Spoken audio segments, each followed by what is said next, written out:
Welcome to this HBI 365 panel discussion on the future of elderly care post-COVID. It will be followed at 1500 hours UK time by the inaugural meeting of our global elderly care community. This is all part of our new digital platform, HBI 365, which offers sophisticated networking, stimulating discussions, and builds global communities for the healthcare services industry.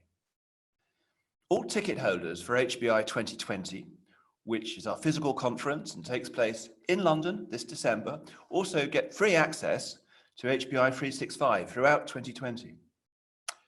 A few quick housekeeping points. Please ask questions through the Q&A function. Use chat to introduce yourself to the other participants. Please also fill in the short feedback form. We really need this to ensure we deliver what you want.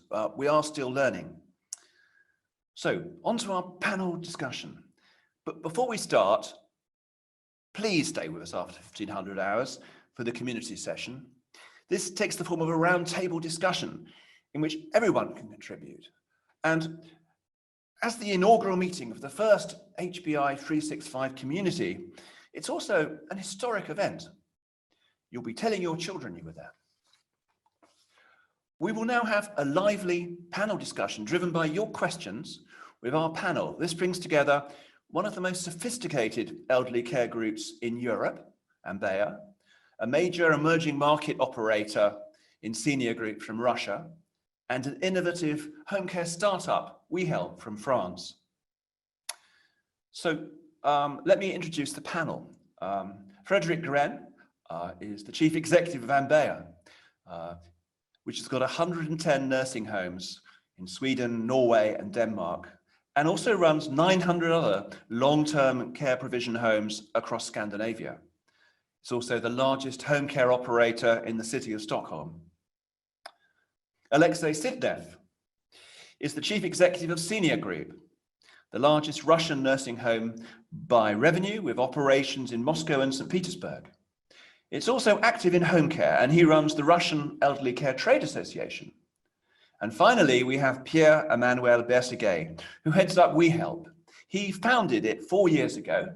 It's doubled sales year on year, and is now present in 20 French cities with 600 caregivers. Perhaps I should add that they're all ex-consultants. Fredrik's ex-McKinsey, Alexey worked for Bose Allen, and Pierre-Emmanuel used to be at BCG. So I'd like to start by just asking each of you really how COVID has affected your business in terms of revenue and threats and opportunities. Perhaps I could go to you first, Fredrik. How's it affected you? No, when it started in March and early April, it was very drastic increase in number of deceased, and then it actually dropped quite quickly. So I think we went from something like 50-60% of all homes that actually had the kind of disease, and now we're down to maybe in the last 3 weeks, I think there are 7 homes that seen any infection out of the 110. And in disabled care and the other care is almost not existing. So it's been sort of I can say surprisingly surge in increase, but also a surprisingly quick downward trend as well. On the sort of more financial side, I think there are 3 big components to that. One is sort of the extra cost for protective material, sick leave, etc. That has been mitigated by a lot of different state subsidies program, kind of financing some of the increased sick leave, etc., etc. And really, the more difficult part is, of course, the fact that the occupancy has gone down in our elderly care homes. So there's a mix of plus and minuses there, but it's fair to say that we just had a quarterly report and we guided towards perhaps a 20% reduction in EBITDA for the second quarter, this second quarter. Right, because presumably you're losing, I mean, in your nursing homes, I think sort of about 4% of the population of very frail elderly people die every month, don't they? So if they're not replenished, then it's very problematic, I suppose. Yeah, we can go deeper into the kind of mortality later, but we saw sort of in April a very rapid increase in mortality. That dropped quite quickly towards the end of April, and when we look at May, it is actually the same mortality rate as it were in March. So Right. it's only coming down to 1 month of increased mortality, and when you look over the full year, I'd be surprised to see if we actually going to see sort of a big difference to a normal influenza year.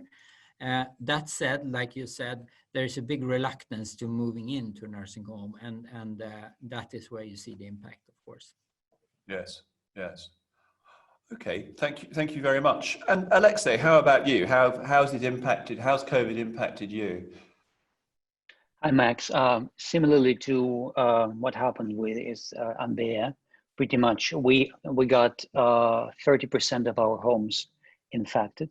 We got 37 people with confirmed COVID, of which 8 people passed away. So we were preparing for a much severe impact of COVID, and in reality, it was very mild, slightly more than our normal mortality rates in these months. In home care, we only had, out of several thousand home residents, we only have had 11 cases and 0 mortality. So I know that you might be asking about the Russian statistics, but here we are. I mean, that's what it is. Surprisingly, we don't understand that, but the numbers are quite low. In terms of revenues, slight impact, maybe 2-3%, because we couldn't replenish, and the state stopped all admissions for 2 months, so we couldn't get anyone in. And but we had to, the cost has gone up by maybe 3 to 5% because of the extra PPEs, because we pay extra to staff who work with COVID patients so that they don't panic and don't run away. And we haven't gotten any compensation from the state. So we had to take all this hit on us. In terms of threats, I think that we'll probably see tougher regulations in terms of how nursing homes are going to be functioning, more social distancing. In Russia, it's still dominated by the state sector, with residents, with nursing homes for several hundred people, with 6 to 10 people living in one room without a private toilet. So that's going to change significantly because these homes are affected much worse than modern homes. So we'll see the regulations in terms of that. And also, I think what we see is another threat is people don't want to go into any collective living facilities. Yeah, they'd rather stay home. And what we see is with new technology, probably we can extend this stay at home even further. So for the sector, it might be potentially a threat. Right. Okay. And Pierre-Manuel, how about you? What's been the impact on your business in home care? So basically, the impact has been quite strong in terms of operations, but quite limited in terms of financials, let's say. So in terms of operations, basically, first of all, we had a strong drop in, let's say, the low-dependent home care clients. They all stopped the contract with them because they didn't want someone, a caregiver, to enter the flat to give them the COVID. So we had a drop, like say, 10 to 15% drop in number of clients in one day, in the first day of the lockdown in France. But this number has been quickly compensated by the strong increase in the request from hospital to help hospital to get people out of hospital, to transform classical beds in intensive care beds. And this strong increase in demand helped us to recover the drop in low-dependent people in like 1 or 2 weeks. We had like hundreds of exits from hospital in 2 weeks, and that had been quite crazy in terms of operations.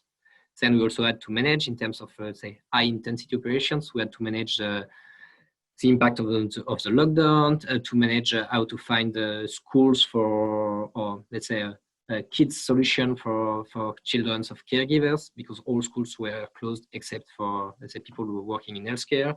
We had to manage PPI, how to find PPI while the French government couldn't manage to get some. So we had to work directly with China to get a PPI directly by airplane. we had to manage a workforce. We had to convince some people to work for COVID-19 positive patients. We had more than 30 cases of on 1,000 clients. So you had to find the good caregivers that had no, let's say, health issues, so to reduce the risk for them to work with the COVID-19 people. We had to find the good level of PPI for these positive people. So basically, it has been, let's say, quite complex in terms of operations, but in terms of business, basically, we did more than when we had planned in terms of budget. And in terms of cost, basically the investment in PPI has been, let's say, mainly covered by the decrease in online marketing, that because we had no reason to invest in marketing with the, let's say, high level of demands that we had at that point. Right. So I think you were saying earlier that you were still on a trajectory of doubling your sales basically. year on year. Year on year, we're still on 2x growth. Through the COVID. And COVID won't slow down that, basically. And at the end, COVID is a good opportunity for the home care sector, because as my two fellows said before, let's say people don't want anymore to go in nursing homes. They are scared about going to in collectivities. They are scared to go in this, let's say, in nursing homes, particularly in France, where there had been a very big amount of bad press for nursing homes. Korian had big issues with a bit reputation trouble with their nursing homes during the crisis. So people want to stay at home. The French government want to invest in home care, and so basically it's reinforcing the importance of home care in the elderly care industry. Do you agree with that, Frederick? I mean, I know in Sweden, as in the UK, the governments had put in place legislation which meant that that people were moved very quickly from acute hospitals back into care homes, with the aim of not blocking acute care beds.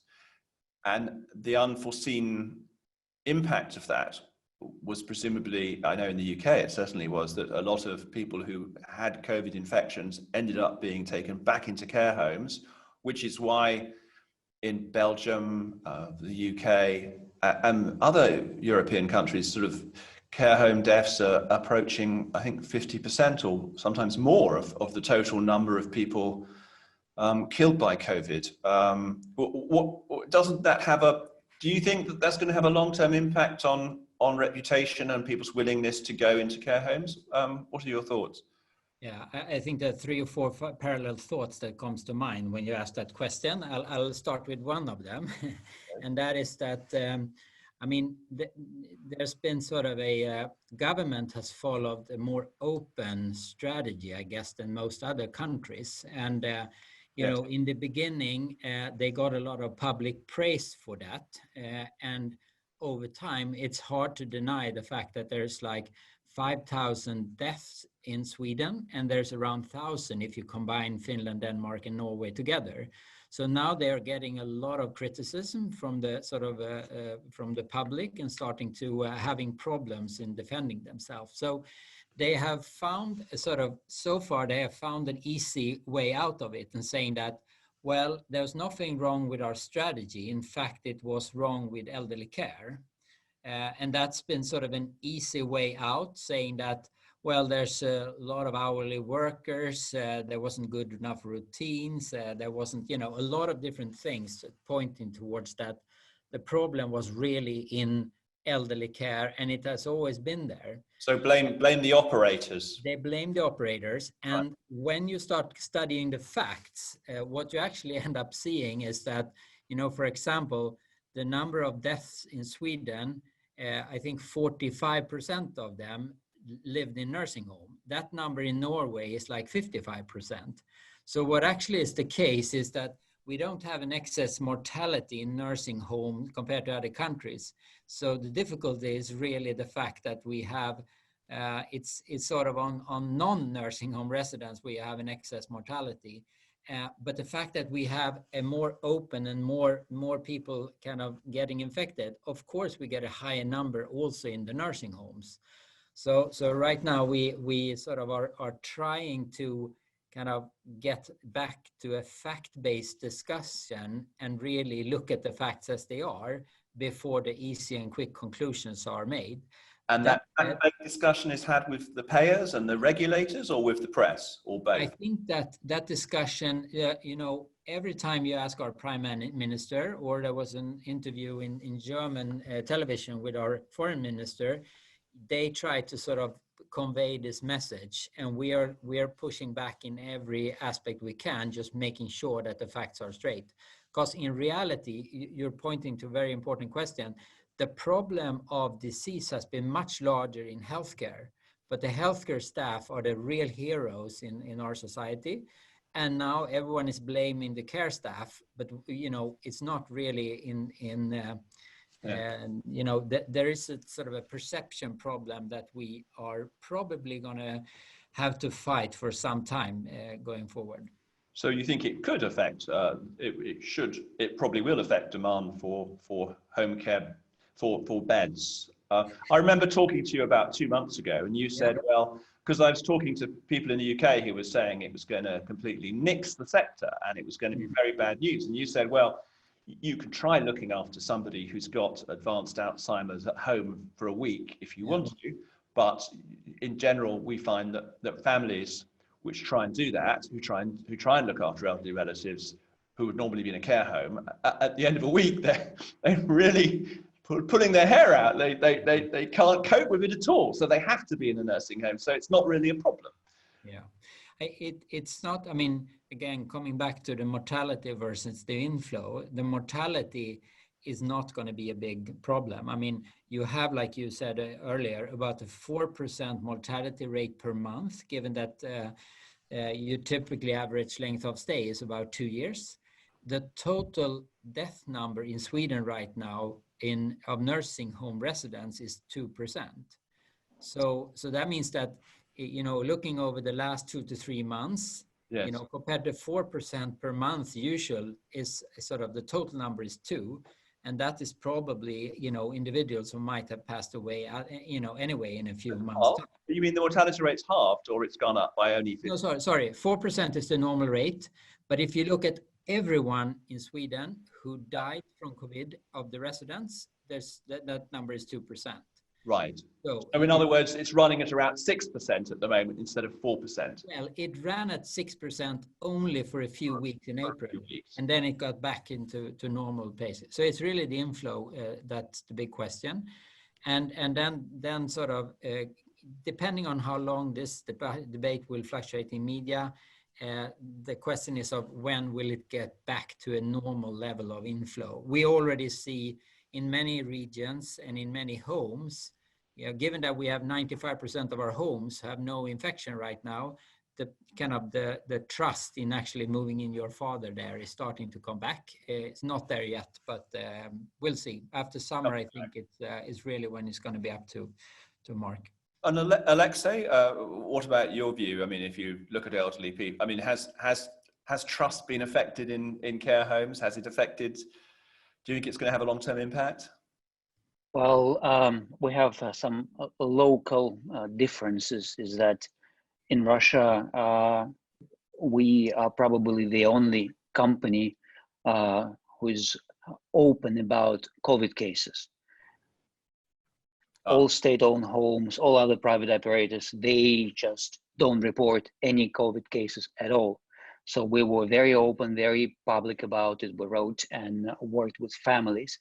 And that I thought that we would have probably people and families taking their loved ones back home. But instead, we had an increased number of requests.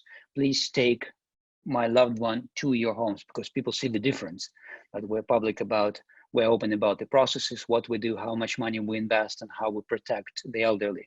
So we see just quite the opposite, that the number of requests just doubled or tripled compared to pre-COVID times. Really? What's happening? So it helps separate professional and high quality care from non-professional and lower quality care. So we see that.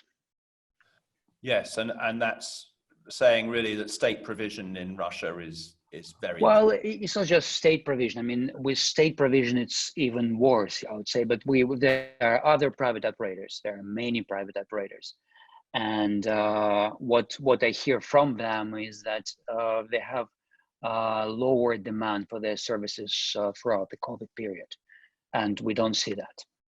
Okay. But again, I mean, the COVID is pretty much over in terms of the number of cases. We only have 1,000 a day, right? So in Russia, it's over. And we see that the demand is coming back. Okay, good. Okay, fine. So I'm not getting any Q&A. So you guys listening, please post your questions on Q&A. We did ask people for questions before the session, so I have got some here. I've got a question here from Anne Hermans, who's an investment manager at Ackermans and Van Haren, who invest in care homes in Benelux. And he was asking, it's a couple of questions. Do you expect future pressure on government funding in the field of nursing homes? And do you expect an overall decrease in occupancy rates as residents prefer alternatives? We've kind of touched on that. And do you think home care is going to benefit from all of this? Pierre-Emmanuel, do you think home care is going to benefit from COVID? Basically, I can just speak about France, and clearly all the signals in France are showing that home care should benefit, let's say, in terms of demand from COVID. Nursing homes don't have a very good price. French government is thinking about a new elderly care strategy at global level, and all, let's say, public reports say that government should invest more in home care and in the coming years. At the end, I'm not 100% convinced that the government will invest a lot in home care, but let's say they say that home care should be the main priority of for taking care of all the independent people in the coming years. So we should see some stronger investment in this field, but at the end of the day, in France, let's say nursing homes are far bigger players than home care companies. Home care is still the Far West. Basically, there's almost no important players, and no one can speak. There's no, let's say, united players, and in terms of let's say public voice, it's very difficult to hear a unified voice on this topic. So basically, at the end, I think home care will still be, let's say, the poor sector of the industry, and nursing homes will succeed in collecting most of the investment in the coming years. But it's the opposite of what the government is saying, but at the end, they are more powerful, so I think they will win at the end. So yes, so you're cynical about change. Always a good bet in healthcare services. No, but you have to understand it's quite normal. Like we have, let's say, 2 or 3 of the main European operators are in France, Korian, Orpea, and Domusvi. They are doing more than, their market cap is between 2 and 5 billion euros, whereas the largest home care player in France is doing like 100 million euros of sales per year. So he's doing, let's say, 5 to 10 million euros EBIT. So we are not playing in the same field. We don't have the same, let's say, lobbying force. So at the end, when you discuss with government, when you are in a highly fragmented market, you cannot have the same impact that when you have 3 big players employing 100,000 people on the ground. I suppose I'm just interested really in whether you can make money out of domiciliary home care on a regular basis, and I suppose that maybe that reflects what's happened in the UK, where quite a few players have gone bust because the rates are so low. But I was just wondering if you could say, I mean, I don't know if you could talk about EBITDA margins in your business, but I mean, why is home care a viable business in the long term anyway? Pierre-Emmanuel. Definitely, it must be viable in the long term. Otherwise, it will be a big issue from, let's say, from the healthcare system. If you don't have a strong home care, you will fill hospitals with old people, and the cost for the society, let's say, the overall cost will be far higher. So it's an important mission for government to invest in home care so that they prevent old people from going to hospital and costing thousands of euros per day. So I'm sure they will invest in home care. They have no choices, but it can't be a business as profitable as a nursing home. So in my opinion, there's a, Make money, is it? I mean, what's your margin? Can you say what kind of you're making? I'm a VC. Yeah, I can say I'm a VC finance startup. So basically, I've raised a lot of money to invest in the high growth, in a kind of hyper growth. So we are not really discussing of EBIT margin right now. We are just discussing about growth, and margin will be a topic for the future. Okay. What about you, Frederick? You're in. I mean, you were telling me you're the largest player in home care in Stockholm now. Because a few years ago, you were sort of questioning the viability of being in home care at all. I remember. And I mean, what kind of margins do you think you can make? I mean, I suppose it depends on the payer, doesn't it? Yeah, I mean, I think it's a question of sort of maturity and politicians waking up to the facts that have driven out every player out of business. I mean, when we decided to exit home care 5-6 years ago, because what happened was that there were more and more small home care operators starting, since the barriers to entry are very small. And of course, politicians were very quick to take advantage of this, and it became sort of a race to zero margin. And at that time, we actually exited everything. We had at that time, I had discussion with the sort of highest politicians in the city of Stockholm, saying that, you know, you're going to drive out all the serious player out of business, and they said, yes, we understand that, but what should we do? And now, 5 years later, what actually has happened is that the prices has come back up again. And what we have said is that, you know, we would like to invest and grow in cities where you see that the politicians has been kind of through that learning curve and coming back, realizing that, you know, if we push prices too low again, we will lose all the serious players. And right now, that is, you know, Stockholm is clearly a big city as well, where you can get a lot of high density and therefore sort of a high efficiency. And it becomes therefore also a market share game. So if you have a high enough market share, you know, your traveling time between patients will be lower. And that on top of sort of a pretty attractive remuneration level in Stockholm makes the margin for home care okay.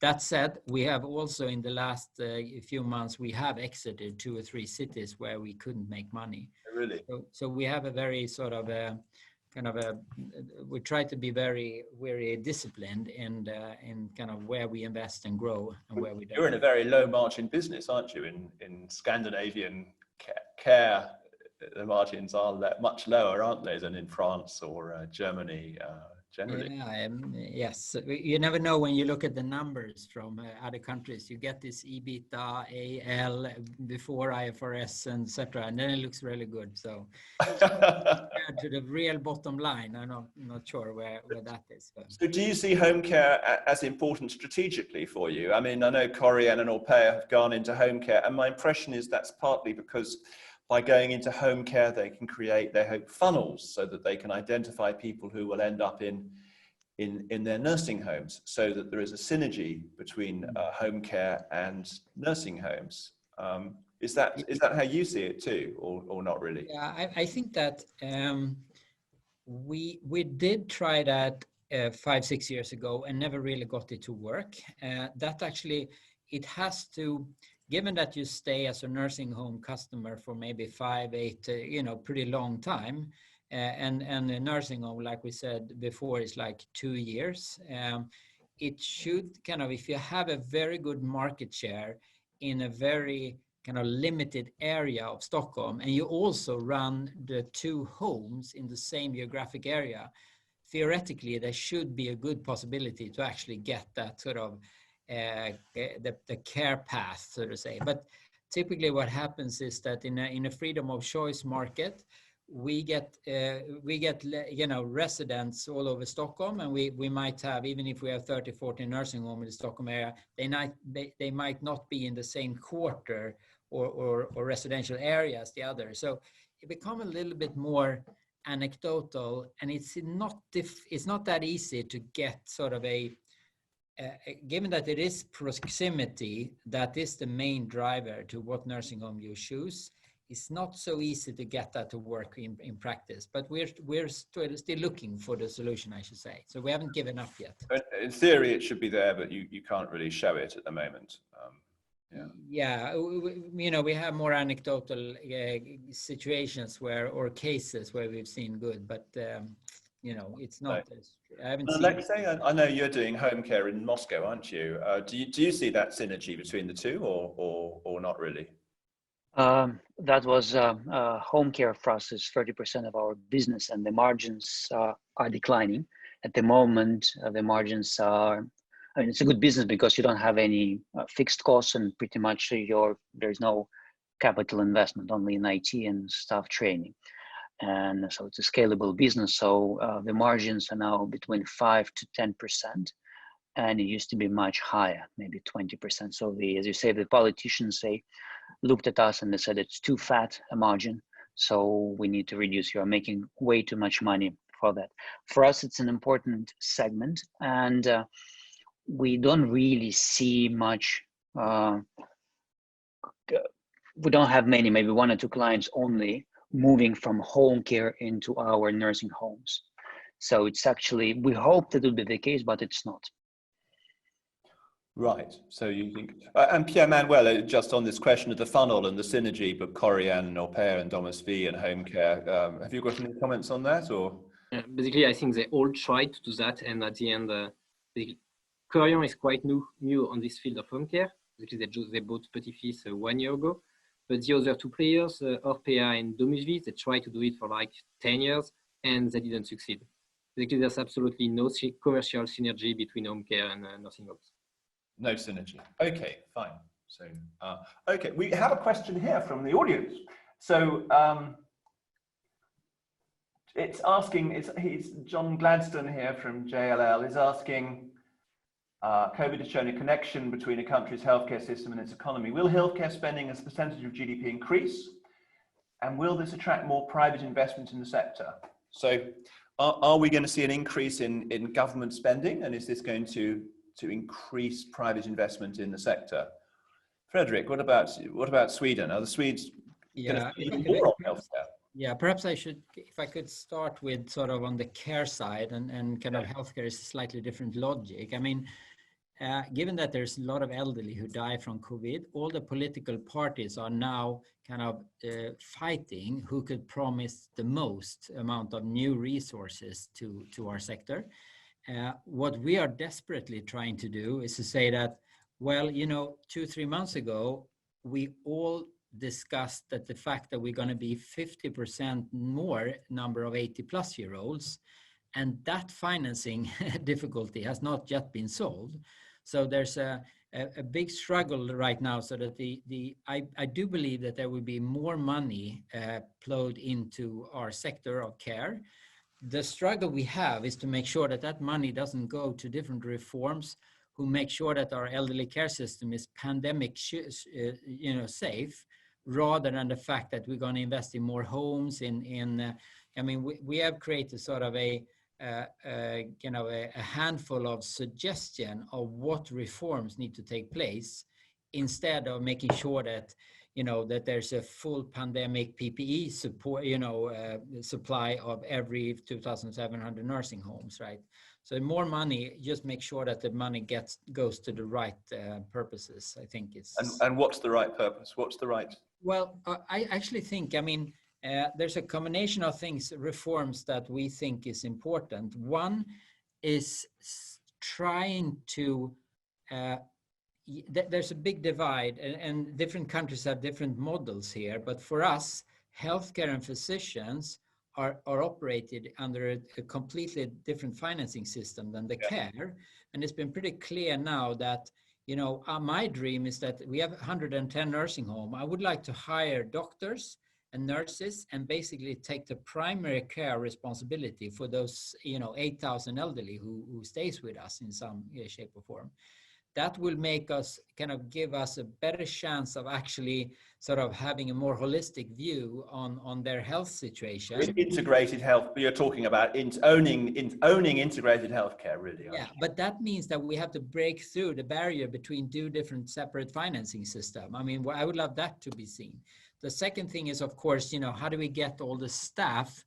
And now everyone is discussing that, we should go from 2 to 10 to 20 educated nurses of every home there is. There's no way we'll be able to supply with that kind of educated resources. So we're pushing move towards university educated nurses and towards more nurses. So you've got the medical professions, all of which have got their agendas and are the people who are listened to, because obviously they know all about healthcare because they're doctors and nurses, don't they? So we must listen to them. And we are fighting to have a situation where you have to split up the task versus the role and match it to the competence.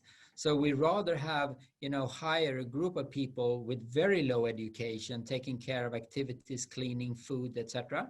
And you move up sort of in terms of the demand and the roles as your education moves up, so that we have a chance to fill up with uneducated staff in the bottom and then kind of improve. And educate them upwards. Yes.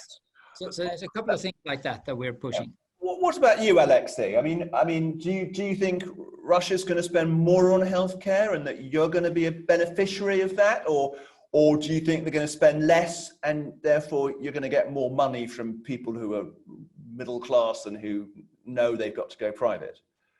Two separate questions. I think they'll have to spend more on healthcare because they already spend more throughout the COVID situations, higher salaries, they buy PPEs, they build hospitals, and they see that it's they see the great response from the general public is that it's a nice thing to do. And we believe they will continue doing that in terms of the healthcare. However, for the care sector, we don't see that much of a change to the level of spending because, the heroes are the doctors and nurses, and care staff are not officially heroes yet. So we don't have enough money going to the sector. Only now they start spending more and more, provide PPEs and maybe hiring additional staff, but very little. So in our sector, we don't know, but I think the pressure and the outcomes when they become public, we'll see that, we need more staff, we need more buildings. So the state will have to spend more. Now, this second question, whether private operators or investors will benefit from that, that's a more philosophical question in Russia. I think that the overall response to COVID was that it's pretty much the military operation, and whatever owned by the government works better than private sector. And I think we see the trend is it's going to be more public spend and public ownership. So I'm not sure about the level of the private investment in terms of how much investors will benefit from that spend. We don't know. You see very high demand for high quality nursing homes. I mean, what's your occupancy rate? Well, with established homes is 95%, and with the new homes, it's growing. It's 60+%. Okay, so they fill up quite fast. And Pierre-Emmanuel, do you think, how's the French state? The French state's going to spend a lot more money on the public sector, isn't it? Pouvoir public. So they will definitely invest more in the healthcare overall, but they're already starting to invest more in public hospital, which is basically the main request from the public. Then they've already invest more in the nursing homes. They have, let's say, last month they announced that they will invest 1 billion euro in bonuses from the staff of nursing homes, 1,000 euro per each worker in every nursing homes. And at the end of the day, if they still find there's some money remaining, they will invest in home care. But even if they invest in home care, they will have to save the association. So basically, the landscape of France is quite complex in terms of home care. So you have, let's say, association. I don't know if it's an English word.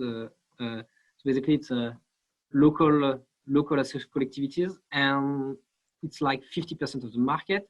and you have public sectors, which is like less than private sectors, sorry, which is like less than 50% of the sector, and they don't like to invest in private sector because private sectors could manage to get some margin, and it's let's say better managed. So at the end, it works better, and they don't need let's say the public financing to survive, which is different from the first part of the landscape, which is basically which fight to survive because it's poorly managed. So if they invest money in the sectors, they will try to save the poorly managed player instead of investing in the, let's say, betterly managed players that can get margin because they consider that they don't have to invest in players doing margins. But if you're growing at 100% a year and you've already got 600 care workers, then clearly there's a lot of demand in France. Demand is huge in France. What's the market you're serving? Why is that demand? Why is that demand so strong for your business? Because we are basically so we are first of all we are investing in market. We have we have a better brand than other people. You have to understand that it's a market where you have absolutely no brand. No player has any knowledge, has any public knowledge. So if you start to invest in marketing, if you start to deliver better quality than the usual traditional players, you can very quickly gain a market share on the places where you launch basically. So demand is huge. You have around 2 million dependent people in France, which are using home care, and you have 600,000 caregivers in France. So Right. Demand is huge, and no player are doing, let's say, more than 1% of market share. Right. So it's very splintered up. So it's almost a blue ocean, basically. So very, very briefly, guys, there was a question about who is paying you. So in your case, Frederick, it's everything's from the state, isn't it? Or 90% state, 10%. Okay. And in your case, Alexei, it's mainly private pay, isn't it, in Russia? It's private pay for nursing homes, and mainly. Yeah. And for home care, it's reimbursement, mainly reimbursement. Right. Okay. And yes. Okay. And for you, Pierre-Manuel, it's the state that pays, isn't it? It's quite complex because you have different flows of financing, and let's say I would say it's 60 to 70% state financed and 30 to 40% privately financed. But the crucial point is there's a lot of choice. People can choose which home provider they use. As they can in Stockholm, can't they? You can choose which. Yeah, because you can choose. There's a real freedom of choice, and you don't have, let's say, imposed prices. So there's a high range of prices, so you can choose the player you want to go with. You can choose the quality of the player. You can choose the prices. So it's really, let's say, free competitive market. Okay. So let's just go on to another question here. I had one from Thomas Rubal, who's a health economist at the World Health Organization, who is saying, can you use telemedicine in elderly care? How can the business model be built around care at home for the elderly? So let's have your thoughts on monitoring and telemedicine. You've looked at this in some detail, Frederick, haven't you? You ran about 10 or 12 projects where you were trying different kinds of digital health in your nursing homes, weren't you? And what was the outcome from that, please?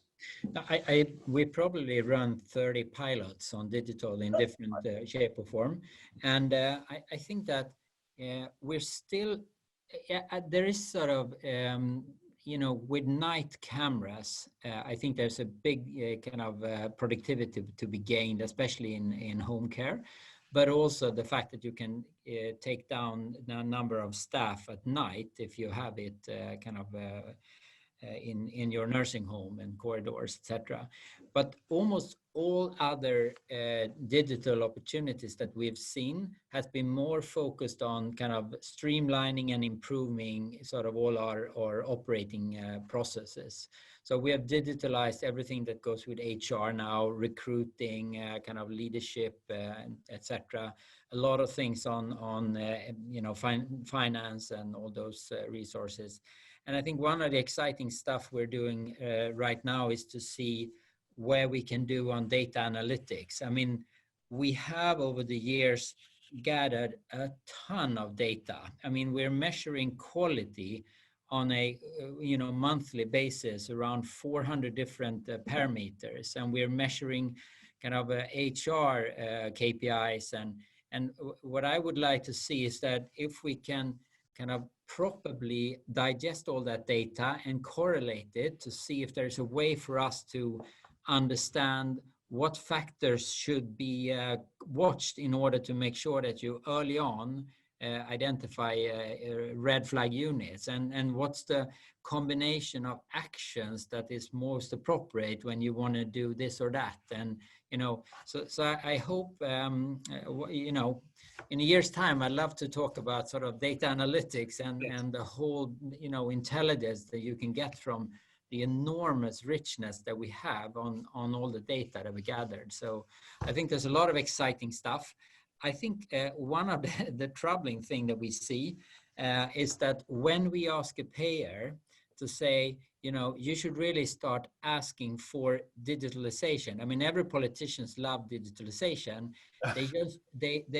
But when we tell them about the story about all these things that are very exciting, they start, yeah, but what do you have a robot dog? I mean, they're looking at things that actually a digital thing that they can see, and they don't give us any quality points on all the stuff that we do behind the scene. But when we have like a kind of a simple app to communicate with relatives, then they're all excited about that. So I mean, it's a long journey before you can get the politicians to really understand the real exciting stuff that you can do with digital, as opposed to things that are just And the problem with the monitoring software and the fact that it could reduce staff numbers is that the regulators won't let you reduce staff numbers. And if they won't let you reduce staff numbers, then there's no point in putting in the software. Yeah, that's true. I mean, we have a fully functioning solution that we only put in place in 3 homes because it only adds depreciation cost. It doesn't give us any opportunity to saving. So right. Okay. So what about you, Alexei? How are you, what do you see in the way of telemedicine or monitoring software? Or is this something you're not really, I mean, you're in a very different market, aren't you here? Or Well, I mean, there are a couple of things. First, we're pretty much free to use whatever we want. Yeah, and the state doesn't really care about the staffing levels. So whenever we can find any solution which would help us improve the quality and efficiency, we would probably would benefit from that. We haven't just found any solution yet. There are a number of things like reporting solutions where you have a camera which basically provides you a digitalized report on what's been done to a resident in a particular room or in a home setting. We're working with one startup company, and they're doing, well, it's quite promising. So it would help us improve the quality and react faster to emergency situations. So we don't know how it's going to roll out yet. In terms of other solutions, I agree with the digitalizations about internal processes and improvement in operations. For example, for home care business, we now have a startup company called Pomo.Guru, like Pomoguru, which is a digitalized platform for the delivery of customer service. So instead of finding a nursing assistant to a family, we start from the other end. We recruit nurses and nursing assistants, we train them, they create video resumes, and we have a database of them. And then whenever we have an inquiry, a robot sends them requests and they respond, and the family gets a few video resumes, so they don't need to travel to the office. They can select someone who would come to their home, and all the payments and all the quality control, all the diaries is done via an app, which is, I guess it's not the digitalization, it's just the operational improvements and customer care improvements. That's what we see. And in terms of data, we again, I would love to see how in the future we can use all the amounts of data we've collected. We don't know yet, but we do collect a lot of data. Yeah, so I hope to see some improvements. It can be either quality improvements, most likely. I don't think it's going to be cost improvements, because collecting data, managing data costs lots of money. Yes, so you don't make money out of that. I mean, you are in a very different market. It was very interesting. I was talking to you the other day about COVID, and you said, well, it might halve the growth rate in Russia, and you said so this year the private nursing home sector will only grow at 12.5% rather than at 25%, which is what you Yeah, had. it is a high growth market. Yes. It's a real eye opener if you're from Western Europe and you're used to sort of 1 or 2% growth rates when you look at the demand in emerging markets. What about you, Pierre Manuel? You must be Mr. Digital. Are you Mr. Digital? Are you? Basically, we are a mix of a home care company and a tech startup. That's our investment thesis, and we are investing a lot in technology. We have a team of 10 plus people in technology. So in France, we already have the largest tech team in all the home care sector. So we are developing all tools to improve quality. So we are believing a lot that let's say technology can definitely change the operations. When you manage a home care business, so yes, you have a lot of people to manage, but you also have a lot of operations in terms of recruitment, staffing, planning, transportation, payroll, invoicing, management of quality. And you collect tons of data. You have information, let's say live information on when the caregiver is arriving, when the caregiver is leaving the flat, how the care has been delivered, whether the caregiver is satisfied or not. So basically, we collected tons of data, and we're already working on, let's say, the interpretation of all this data. So for example, right now we are working on a kind of churn score. So basically, with all the data that we have collected, we are trying to figure out how we can anticipate the potential departure of caregivers following her behavior. For example, she's always arriving on time, then she's starting to arriving later and later, and then she used to ensure, let's say, questionnaires on a regular basis. She don't do that anymore. Are this information connected with a potential, let's say, increase in the probability of churn? And if you do that on all the sector of your activity, for example, the evolution of the state of health of the benefit of the dependent people, satisfaction of the family. Basically, you can find a lot of patterns that on which you can implement action plan to increase quality, and at the end to, let's say, increase your revenue and your margins. Right. So yeah. And just to conclude on that point, basically, that's how we think at the end you can do margins and you can deliver far better quality. Overall, a traditional home care player in France, the care manager will do something like 70% administrative stuff and 30% work on the ground, delivering real value, which is basically working with families, working with dependent people, and managing caregivers. If you invest a lot in technology, basically you can shift the ratio and you can reduce the administrative stuff to 20-30% and invest all this time on what is creating value, which is helping dependent people, working with families to reinsure it, and helping caregivers to do a better job. Right, and you're doing this, so you can see the improvement in definitely quality and measure it. Definitely. What do you think? There's I mean, talking to the Dutch, there were several big monitoring programs in the Netherlands where they're doing predictive analytics. So you put in all this stuff in someone's home, and then the claim is that you can monitor them remotely. You can see erratic behavior. You can see how often they go to the toilet. You can see when they've fallen over. I was talking to somebody who was saying with Alzheimer's patients, for example, you can keep them at home for another year because you can monitor them closely, and so they can remain independent for another year. And I just wondered if you guys bought that story, whether you're seeing that happen, or what do you think? Pierre Emmanuel, what do you think about that idea? Yeah. On our side, we are too young to definitely buy this story, basically. I cannot tell you that, yes, we have already proved it and we are 100% convinced that it works, but definitely we are buying the story and we are trying to do the same. Right. And Frederick, what do you think? Have you tried?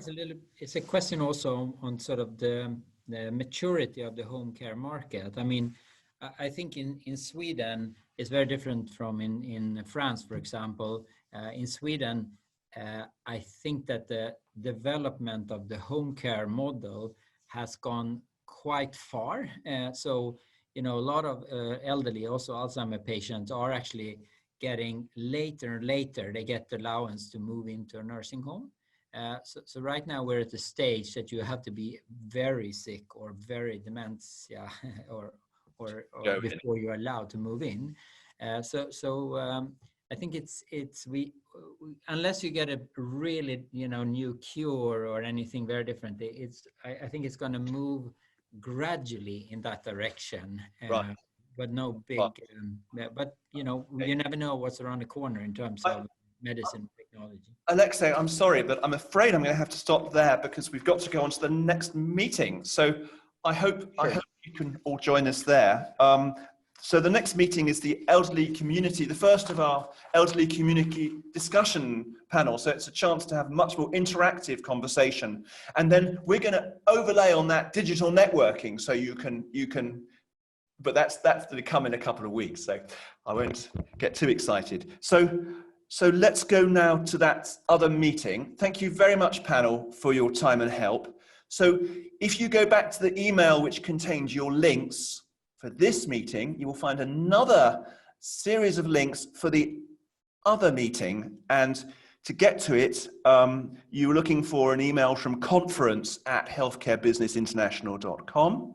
And the subject line starts HBI 365 Elderly Care Panel Discussion and Inaugural Community Meeting, because I know you get a lot of emails from us. So I hope that will help you to get there. And so I hope to see you all in about 4 minutes on the other side of the digital divide for what I know will be a very exciting second half.